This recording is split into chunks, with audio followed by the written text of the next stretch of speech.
väl se. Ja, hej. Då får du visa det för mormor när vi ska sova över morgon. Det ska jag göra. Men vilken dag ska vi sova över? På måndag.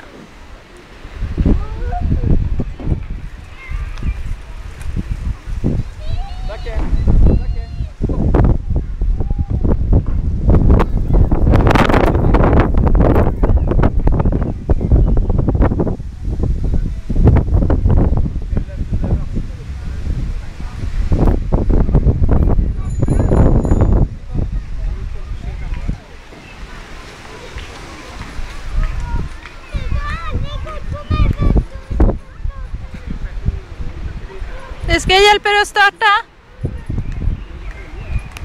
Okej, där. Okej, nu då. Gick det bra, Jakob?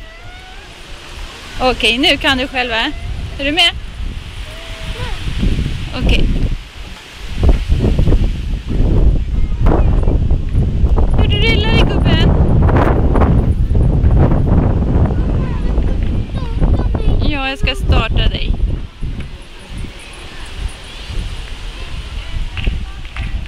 Jag ska bara filma lite på Benjamin också. Han cyklar så duktig.